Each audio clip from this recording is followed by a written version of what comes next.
जब लड़की आधी रात को टॉयलेट के लिए उठी तो उसे कुछ अजीब लगा। लड़की को लगा कि उसकी आंखें धुंधली हो गई हैं, इसलिए उसने जल्दी से इसकी तस्दीक करने के लिए पर्दे खोले। लेकिन उसे उम्मीद नहीं थी कि जैसे जैसे पर्दे धीरे धीरे खुलते गए उसने एक ऐसा मंजर देखा जिसकी व्याख्या साइंस नहीं कर सकता। दूर का आसमान अचानक फट गया और तेज रोशनी ने उसे तुरंत अपनी आंखें खोलने में असमर्थ बना दिया। हालांकि जब वो रोशनी चली गई तो आसमान एकदम से अंधेरे में डूब गया। लड़की को लगा कि ये आइसलैंड में कोई कुदरती घटना है, इसलिए वो वापस बिस्तर पे चली गई और सो गई।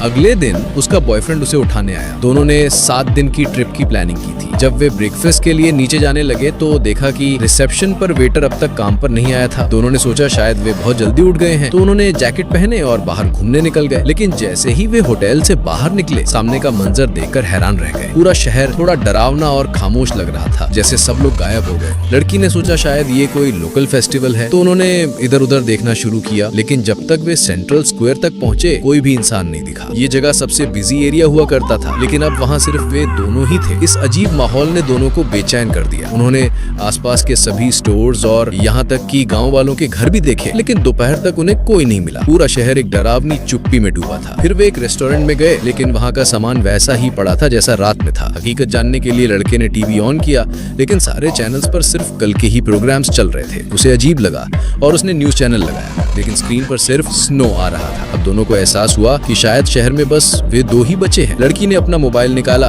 और अपने मम्मी पापा को ईमेल किया, लेकिन कोई जवाब नहीं आया। वे जल्द ही वापस होटल गए और देखा कि इंटरनेट सिर्फ कल की जानकारी तक अपडेट था। लड़की ने अपने दोस्तों को मैसेज करने की कोशिश की, लेकिन लगता था जैसे सब गायब हो चुके हों। लड़के को अब भी यकीन नहीं हो रहा था कि ये सब सच हो सकता है। उसे लगा शायद कोई मजाक कर रहा है। वो लड़की को लेकर बाहर निकला ताकि सच्चाई पता चल सके, लेकिन बाहर निकलते ही उसने एक गाड़ी देखी जो सड़क के किनारे खड़ी थी। लड़का भागा, लेकिन गाड़ी में सिर्फ ड्राइवर की सीट पर एक शख्स की बॉडी थी। दोनों ने गाड़ी चलाकर कई जगहों पर देखा, लेकिन कोई नहीं मिला। अब दोनों अंदर से थक चुके थे। उन्हें लगने लगा कि पूरी दुनिया उन्हें छोड़ गई है, लेकिन मायूसी से कुछ नहीं होगा। लड़के ने कहा कि डरने के बजाय हिम्मत से सामना करना चाहिए। दोनों होटल लौटे और सोचा शायद कल तक सब नॉर्मल हो जाएगा, लेकिन अगली सुबह भी न कोई ईमेल आया न ही कोई स्पैम। अब उन्हें यकीन हो गया कि वो अकेले रह गए हैं। वे एक बड़े सुपरमार्केट गए और दिल खोलकर शॉपिंग करने लगे। उन्होंने खाने का भरपूर सामान इकट्ठा कर लिया। फिर लड़के ने एक फॉरेस्ट शोरूम से एक नई BMW उठा ली। अब दोनों ने ठान लिया कि जो बाकी बचा है उसे पूरी तरह एंजॉय करेंगे। उन्होंने एक शानदार विला ढूंढ लिया जिसमें वो पहले कभी नहीं रह सकते थे। अब वो अपने मन का लाइफस्टाइल जीना शुरू कर दिया। लग्जरी शॉपिंग, ब्रांडेड कपड़े, बार में पार्टी, सब कुछ किया जो अमीर लोग करते हैं। लेकिन कुछ दिन बाद ये सब बेमतलब लगने लगा। उन्हें फ्यूचर की कोई उम्मीद नजर नहीं आ रही थी